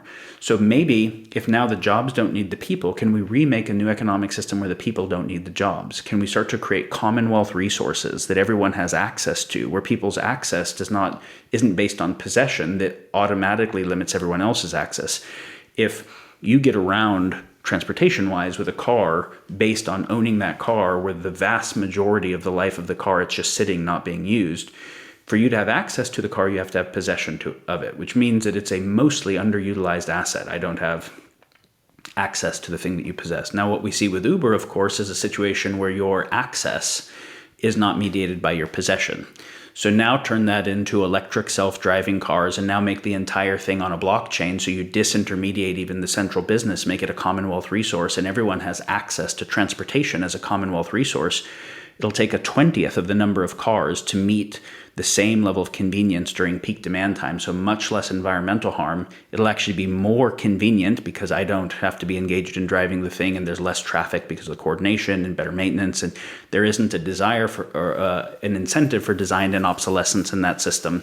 You can see a situation where, okay, can we make it to where the wealth augmenting capacity of that technological automation goes back into a commonwealth, because we don't have to have the same axioms of needing to incent the people? Oh yeah, but if you don't incent the people, they'll all be lazy welfare people. Nonsense. Einstein didn't do what he did based on economic incentive. And neither did Mozart, and neither did Gandhi. And none of the people that we are most inspired by through history were doing that. And what kids will spend so much time doing, where they ask questions about why this, and building forts and whatever, is intrinsic motive. It's just we don't facilitate the things that they're interested in. We try to force them to be interested in things they aren't interested in. That's what ends up breaking their interest in life, and then they just want a hypernormal stimuli and play video games, whatever. What if you had a system that was facilitating their interest the entire time? Now you have a situation where you can start to decrease the total amount of extrinsic incentive in the system as a whole. Use the technology the automation to decrease the need for extrinsic incentive and make an educational system and culture that's about optimizing intrinsic incentive. Because if my needs are already met getting stuff, and everybody's needs are met through access to Commonwealth resources, there's no real status conferred. There's only status conferred by what I create. So now any status is bound to a kind of creative imperative. That's an example. We can look at blockchain tech even more near term and say, but just to come back to this technological automation thing. So obviously it makes possible changing economics and changing education, but also what is the role of humans in a post-AI robotic automation world? Because that is coming very, very soon. And what is the future of education where you don't have to prepare people to be things that you can just program computers to be?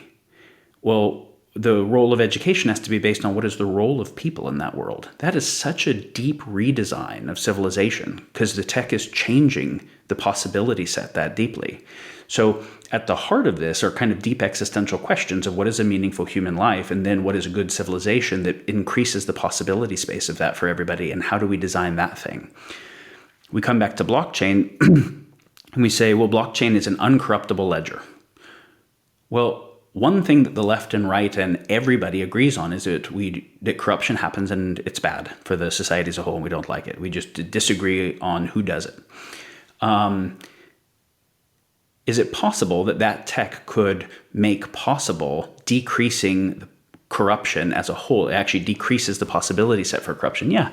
In order to do corruption, I have to be able to hide that I did it, right? I either have to break enforcement or break accounting, and mostly it's break accounting. And so what if all government spending was on a blockchain? And it doesn't have to be a blockchain. It has to be an uncorruptible ledger of some kind. Holochain is a good example there that is pioneering another way of doing it, but an uncorruptible ledger of some kind where you actually see where all taxpayer money goes and you see how it was utilized. The entire thing can have independent auditing agencies and the public can transparently be engaged in the auditing of it. And if the government is going to privately contract a corporation, the corporation agrees that if they want that government money, the blockchain accounting has to extend into the corporation. So there can't be, very, very bloated corruption. Everybody got to see that when Elon made SpaceX, all of a sudden he was making rockets for like 100th to 1,000th of the price that Lockheed or Boeing were, who had just had these almost monopolistic government contracts for a long time. Well, if the taxpayer money is going to the government, is going to an external private contractor who's making the things for 100 to 1,000 times more than it costs, we get this false dichotomy sold to us that either we have to pay more taxes to have better national security, or if we want to cut taxes, we're going to have less national security. What about just having less gruesome bloat because you have better accounting and we make the rockets for 100th of the price and we have better national security and better social services and less taxes? Well, everyone would vote for that, right? Who wouldn't vote for that thing? Well, that wasn't possible before uncorruptible ledgers. Now, that uncorruptible ledger also means you can have provenance on supply chains to make the supply chains closed loop so that you can see that all the new stuff is being made from old stuff and you can see where all the pollution's going and you can see who did it, which means you can now internalize the externalities rigorously and nobody can destroy those emails or burn those files, right? What if the changes in law and the decision-making processes also followed a blockchain process where there was a provenance on the input of information? Well, that would also be a very meaningful thing to be able to follow. So this is an example of can we actually structurally remove the capacity for corruption by technology that makes corruption much, much, much harder, that forces types of transparency on auditability? What if also you're able to record history? You're able to record the events that are occurring in a blockchain that's uncorruptible where you can't change history later. So you actually get the possibility of real justice and real history and multiple different simultaneous timelines that are happening. That's humongous in terms of what it does.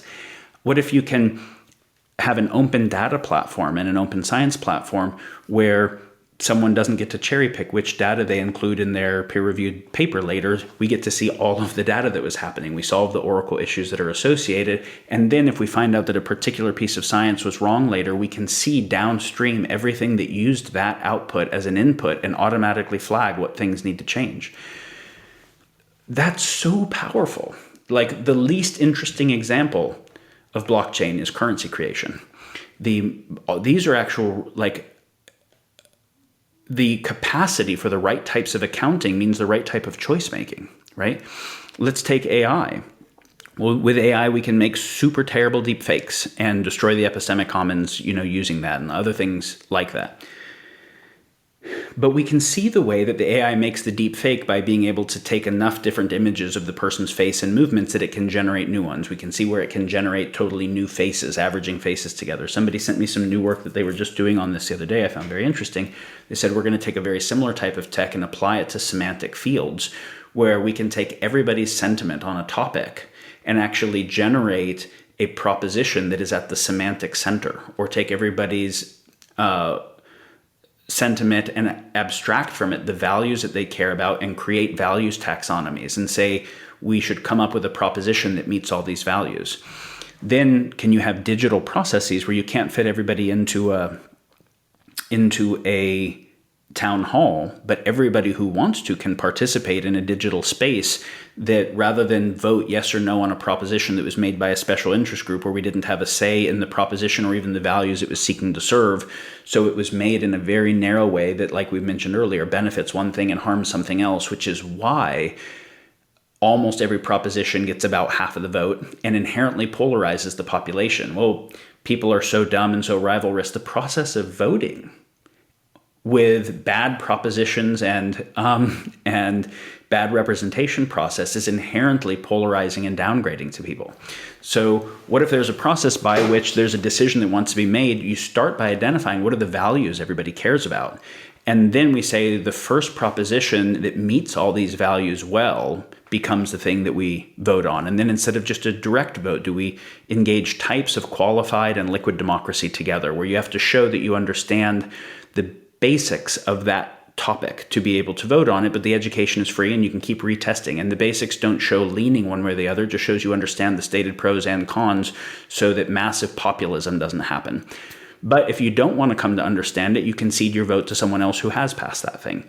These are that type of liquid democracy, that type of qualified, educated democracy, where it doesn't have to be educated across everything. It can be per issue. And where you're not just voting on a thing, you're helping craft the propositions. These completely change the possibility space of social technology. And we could go on in terms of examples, but these are ways that the same type of new emergent physical tech that can destroy the epistemic commons and create autocracies and create catastrophic risks could also be used to realize a much more protopic world. So I love so many of those examples, and I especially on the blockchain and corruption one, because I think, as you said, something that the left and the right can both agree on is that our systems are not really functional, and there's definitely corruption and defection going on. And just to add to your example, imagine if citizens could even earn money by spotting inefficiencies or corruption in that transparent ledger, so that we actually have a system that is actually profiting by getting more and more efficient over time and actually better serving the needs of the people and having less and less corruption. And so there's actually more trust and faith. And that's actually a kind of digital society that when you look at, let's say, the closed China's digital authoritarian society, and you look at this open one that's actually operating more for the people with more transparency, with more efficiencies, you get more SpaceX, Elon Musk type cheap ways of sending rockets to the moon and becoming a multiplanetary civilization, as opposed to more bloat and more mega monopolies, defense contractors that are not taking us to where we need to go. That's just an inspiring vision. And I hope people listen to what you shared and kind of go back, because there's a lot of different aspects there. I think the question on many people's mind right now is going to be, how do we get from where we are to the world that you're talking about? What are the steps that are in between? Obviously, I don't know. Nobody knows. There's going to, like, which projects emerge and first and start really making success. There's a lot of different possible paths.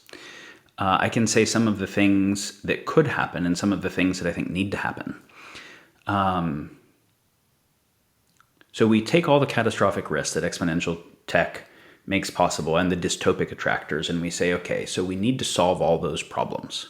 But we're not doing really good at solving those problems right now. So our problem-solving processes need upgraded, and that means new institutions and when we say institution, we usually think of a pretty centralized thing. And with things like decentralized governance emerging, the institution might be a decentralized one, but it's individual people aren't going to solve all of that, right? So it's new institutions, centralized and decentralized, that have the right capacities to solve these types of problems need to come about.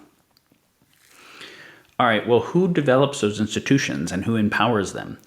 And this is where the democratic idea of the power of government coming from the consent of the governed is one of the key ideas to what we would think of as the values of an open society. Let's say that there's a small number of people who think we understand these problems, we understand the solutions that must happen, everybody else doesn't get it, so we're going to make this thing happen, and because we have the power, we can just kind of implement it by force. And so that becomes its own dystopia, right? And implement it by force might be, well, the people think they need to be free, so we'll implement it by attention hijacking them so that they participate with it or don't even realize that it's happening and they just keep doing whatever's next. The cultural element, why we talk about the need for a new cultural enlightenment, is, of course, when we look at like the founding of the US, we can see all that was super wrong with it, right? I mean, just to mention like how when Churchill said democracy was the worst form of government ever, save for all the other forms, there's when Socrates talked about in the Republic, when Plato was discussing it, why democracy was a dreadful idea. The arguments are good arguments, right? Like, do you want people who understand seafaring to man the boat, or just the general population who knows nothing about it to man the boat? Well, that's not a very good idea. Do you want the general population that knows nothing about it to build the NASA rocket? Or do you want people that know what they're doing? Well, why would we think people who have no idea what they're doing are going to be good at figuring out how a civilization should be run? What should our nuclear first strike policy should be? How should we deal with the stability of the energy grid against Carrington events? And so what does it take to have a population educated enough? And yet, then if we say, okay, but then the other problem is, if we say the people are too uneducated and maybe too irrational and rivalrous to be able to hold that power, so it needs to be held by some, how do we ensure non-corruption? And who is a trustworthy authority to be able to hold that power and not have vested interests mess it up? And so this is why I think it was a Jefferson quote of the ultimate depository of the power must be the people. And if we think the people too uneducated and unenlightened to be able to hold that power, we must do everything we can to seek to educate and enlighten them, not think that there is any other safe depository. And so even with that, we take the US formation, and you've got some founders who had read most of the books of the time, right? Read most of the books of philosophy, knew the history of the Magna Carta and the Treaty of the Forest and all these kinds of things, thought and talked deeply, spent many years, were willing to die fighting a revolutionary war, were not going along with winning at the current system, but really trying to do a fundamentally different thing, to develop a new system. Not everybody who was participating in the US was doing that thing. They weren't all doing systems architecture, right? But they were all basically saying, we agree to this kind of systems architecture and we want to learn how to participate with it adequately. We'll read a newspaper, we will do a jury duty, we'll come to the town hall, that kind of thing. So in Taiwan's example, I think their population's 23 million people and their online citizen engagement platform has something like 5 million people engaging. That's pretty awesome, right? That's not everybody, and no one should be forced to be engaging. And one of the critical things when we think deeper about, is it a democracy, is it a republic, is it an epistocracy, we want to think about the values, not the previous frames for them. And the values exist in dialectics, and we need to be able to hold those together. Of course, we want individual liberty, but we don't want individual liberty that gets to harm other people and other things. So we want also, law, justice, collective integrity. How do you relate those things? One of the core things is the relationship between rights and responsibilities. So if I have rights and I don't have responsibilities, there ends up being like tyranny and entitlement. And we can see that that's kind of rampant, the entitlement thing. If I have responsibilities and I don't have any attendant rights, it's servitude. Neither of those involve a healthy, just society. So if I want the right to drive a car, the responsibility to do the driver's education and actually learn how to drive a car safely is important. And we can see that some countries have less car accidents than others associated with better driver's education. And so increasing the responsibility is a good thing. We can see that some countries have way less gun violence than others, even factoring a similar per capita amount of guns based on more training associated with guns and mental health and things like that. So if I have a right to bear arms, do I also have a responsibility to be part of a well-organized militia, train with them, and be willing to actually sacrifice myself to protect the whole, or sign up for a thing to do that? Do I have to be a reservist of some kind? Those are the right responsibilities bearing. If I want the right to vote, is there a responsibility to be educated about the issue? Yes. Yes. Now, does that make it very unequal? No, because the capacity to get educated has to be something that the society invests in making possible for everyone. And of course, we would all be silly to not be dubious, factoring the previous history of these things. But this is what we then have to insist upon, because do we want people who really don't understand the issues but think they do voting? No, that's a dreadful system. But do we want people who know something to have no avenue, or who care? Do we want people who know something to have no avenue to input that into the system, or people who care to have no opportunity to learn? No, that's also dreadful.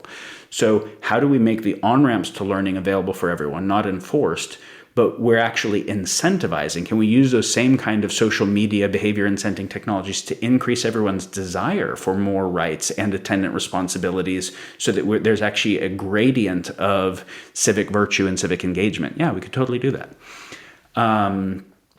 So this is where the cultural enlightenment layer is. Of course, not everyone is going to be working on how do we develop AI and blockchain for these purposes, but they can certainly be saying, I am going to make sure that my representatives are talking about these issues. I want all the presidential candidates to be talking about these issues. I'm going to pay attention to and support candidates who really do in earnest ways. I'm going to invest in companies that are doing those things. I'm going to divest from companies that are doing the other things. There is a cultural enlightenment that is needed to be able to create the demand and the support for where those projects that are earnestly working on and have the capability start to emerge. So you've painted a compelling vision of some of the ways that a open society could consciously employ some of these technologies to revisit and re-fulfill some of the original values for which they were intended.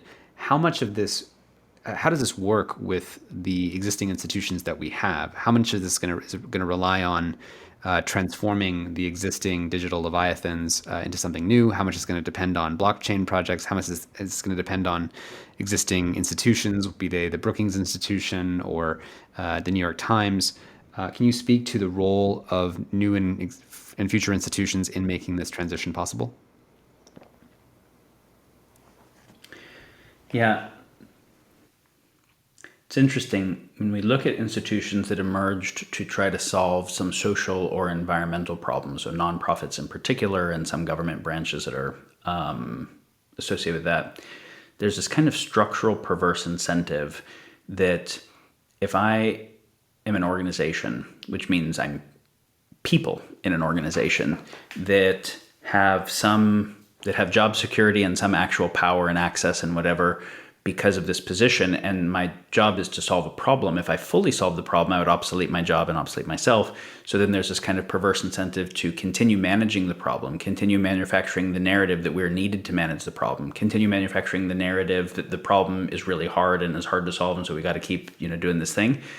And so one of the fundamental dispositions of systems is that they want to keep existing. And yet they might no longer be fit for purpose. They might even be antithetical to the purpose. We have to be very careful about this. With regard to the new institutions we need, to what degree could existing institutions reform themselves? To what degree does it need to be new ones? It's kind of up to them. It's kind of up to the depth of realization of the need and the sincerity and then the coordination capacity of people in current institutions, how much role they could play. We can see the way that going into World War II, coming out of the Depression, the U.S. upregulated its coordination capacity so profoundly. So could we have a Manhattan Project-like level organization? By organization, I mean the capacity to organize, not a singular thing. that was oriented to how do we instantiate the next model of civilization? How do we instantiate the next model of social systems and social technologies? What is the future of education? What's the future of economics? What's the future of the fourth estate, of law, etc., that fulfill the values that are meaningful and are anti-fragile in the presence of the current technologies, and that can actually compete with the other applications of those technologies towards things that serve different values and or aren't anti-fragile. I would love to see the U.S. make that a central imperative, Manhattan Project level, to be able to do that. Not just how do we create a more powerful military, but how do we create a more powerful, fundamentally a healthier society that upregulates and engages collective intelligence in its own problem solving and innovation better. I would like to see lots of countries do that. I think there are countries that did not yet transition to democracy, are interested in it, and could completely bypass the industrial era democracies and go directly to better systems.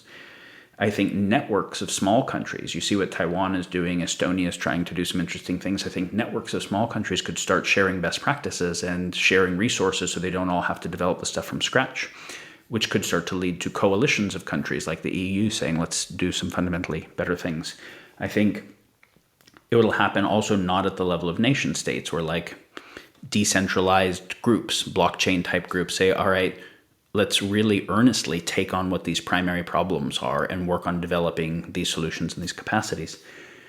For the tech companies to do so would be very hard, because while it could be still profitable long term, it would not be profit maximizing short term relative to the current thing they're doing. As we said, winning at the current game and building a new game are different things. And winning at a current game that's self-terminating is a very short-sighted thing to want to keep doing. So if Facebook or Google or whatever were to cut its ad model, it would have a hard time being able to meet its fiduciary responsibility to shareholders a different way. But could it, in conjunction with a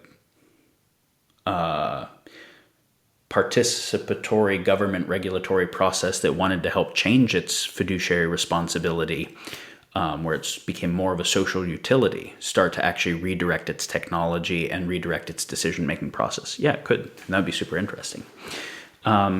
So I would like to see, as we mentioned earlier, I'd like to see the UN recognize that the level of progress that it has made at the Sustainable Development Goals, nuclear deproliferation, and other types of international things like economic equality globally writ large, and preventing arms races and tragedy of the commons, that while it hasn't done nothing, what it's doing is not converge. It's not adequate. It's not converging on eventually solving the problem set. It needs not just more of that approach. It needs a different approach.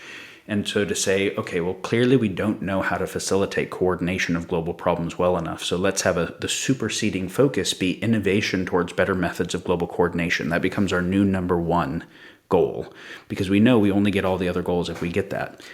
And you can see that during World War II, when we had to crack the Enigma machine and figure out computation and whatever, we got Turing, we got von Neumann, we got all of the smartest people from countries all around the world engaged in solving those problems. I would like to see the US, the UN, I would like to see other countries, and I'd like to see private sector taking seriously the actual problemscape we have and innovating not for just short-term advantage or narrow in-group advantage, but for long-term advantage of the whole. How do we, since we have global effect, how do we build global coordination adequate to what is needed? To me, that has to become the central zeitgeist, and whatever groups figure out how to do it effectively will be the groups that can direct the future. And I know that this is the work that you are working towards with the Consilience Project. Do you want to talk just about how you are working towards that with your work and how we're collaborating? Yeah, I mean, we're at the very, very beginning. The Consilience Project has a site up that is not even a beta yet, just because we, in just starting, wanted to, work on building stuff in association with thinking. But this talk is very central. This conversation you and I are having is very central to the aims of the Consilience Project, which is We're wanting to inspire, inform, and help direct a innovation zeitgeist where the many different problems of the world start to get seen in terms of having interconnectivity and underlying drivers. And that the forcing function of the power of exponential tech is taken seriously. That says in order to become good stewards of that requires evolutions of both our social systems and our culture. The wisdom to be able to guide that power, a recoupling, right, of wisdom and power in that adequate to what is needed. So how do we innovate in culture, the development of people? And how do we innovate in the social systems, the advancement of our coordination, both employing the exponential tech and being able to rightly guide it? And so we have a really great team of people that are doing research and writing, basically the types of things we're talking about here in more depth, explaining what is the role of the various social systems, like what is the role of education to any society, help understand fundamentally what that is, understand why there is a particularly higher educational threshold for open societies where people need to participate not just in the market but in governance, understand how that has been disrupted by the emerging tech and will be disrupted further by things like technological automation, and then envision what is the future of education adequate to an open society in a world that has the technology that's emerging. And we don't necessarily know what the answer is, but we know examples and we know criteria. So then it's like innovate in this area and make sure you factor these criteria. And the same thing with the fourth estate, the same thing with law, the same thing with economics. And so the goal is not how do we take some small group of people to build the future. It's how do we help get what the criteria of a viable future must be. And if people disagree, awesome, publicly disagree and have the conversation now. But if we get to put out those design constraints, someone says, no, we think it's other ones, at least now the center of culture starts to be thinking about the most pressing issues in fundamental ways and how to think about them appropriately and how to approach them appropriately. So fundamentally, our goal is supporting an increased cultural understanding of the nature of the problems that we face, a clearer understanding rather than just there's lots of problems and it's overwhelming and it's a bummer. And so either some very narrow action on some very narrow part of it makes sense, which is most of activism, or just nihilism. We want to be able to say, actually, because there are underlying drivers, there is actually a possibility to resolve these things. It does require the fullness of our capacity applied to it. And with the fullness of our capacity, so it's not a given, but with the fullness of our capacity applied to it, there is actually a path forward. And so we're writing these papers that basically would be kind of like a meta curriculum for people who want to be engaged in designing the future. And some of them have to do with current public culture and how to be able to change patterns of public culture that lead to better conversation, better sense-making, better meaning-making, and choice-making so that there's an on-ramp into higher quality conversations, meaning higher quality process of conversation. And then some of them are things like, what are the design criteria of the future social systems and how could we build those things? Then, not everybody will read those. Some people who have the ability to help start building them will. But we hope that other people will take that and translate it on podcasts and into animations and in whatever other forms of media so that those topics start to become increasingly present in people's awareness. Then, of course, the next part is what groups start emerging wanting to address those and what can we do to help facilitate good solutions in those groups. And this is where, you and I've learned a lot from you about the social media issues in particular and how central they are to the breakdown of sense-making, because obviously without good shared sense-making, there is no possibility for emergent order. You either just get chaos or you have to have imposed order. If you want emergent order, that means emergent good choice-making. That means emergent good sense-making. And so, we've learned a lot and discussed these things for a long time. And obviously also not just you and I, there's a whole network of people that we're connected to that have been thinking deeply about these things and that we continue to try to think about what adequate solutions could look like. And I think what CHT did with the social dilemma took one really critical part of this meta-crisis into popular attention, maybe in a more powerful way than I have seen done otherwise, because as big a deal as getting climate change in public attention is, it's not clear that climate change is something that is making that is driving the underlying basis of all the problems, but a breakdown in sense making and a control of patterns of human behavior that kind of downgrade people like, oh, wow, that really does make all these other things worse. So I see that as a very powerful and personal on-ramp for those who are interested to be able to come into this deeper conversation. And some of them, it'll simply help them be like, okay, now I know what I was intuitively feeling. Somebody's put it into words, and I at least feel more oriented. And that's the extent, because they don't necessarily have the ability to build new blockchain systems or whatever it is. And they should be doing the nursing or education or whatever really other important social value they're doing. Some people will be able to say, this actually really resonates. I can translate this to other audiences and get more people engaged. And some people say, I can actually start innovating and working with this stuff. And all of those are good.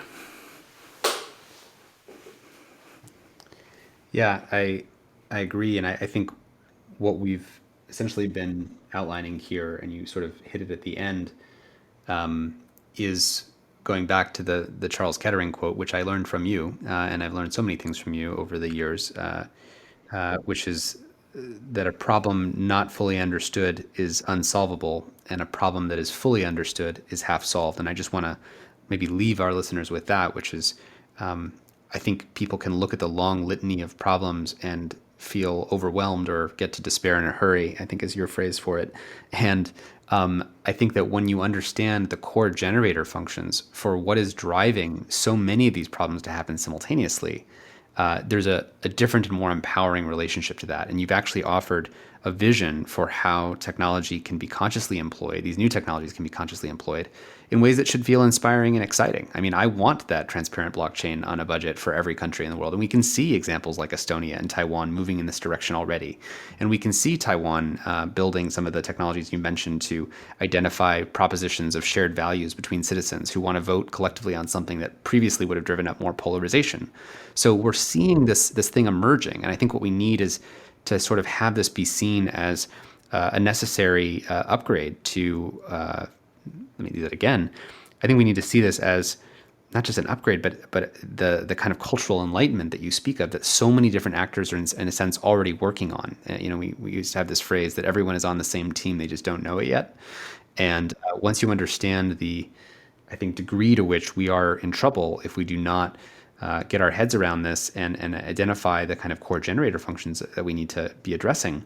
Once we all see that, I'll just speak to my own experience. When I first encountered your work and I encountered the kind of core drivers that drive so much of the danger that we are headed towards, I immediately, I was kind of already in this direction already, but I reoriented my whole life to say, how do we be in service of this not happening and of creating a better world that actually meets and addresses these problems? And I know so many other people whose work and whose lives and whose daily missions and purpose have been redirected by, I think, hearing some of the core frames that you offer, and who I hope, and who are, many of whom are already working on active projects to deal with this, and those who are not are supporting in other ways.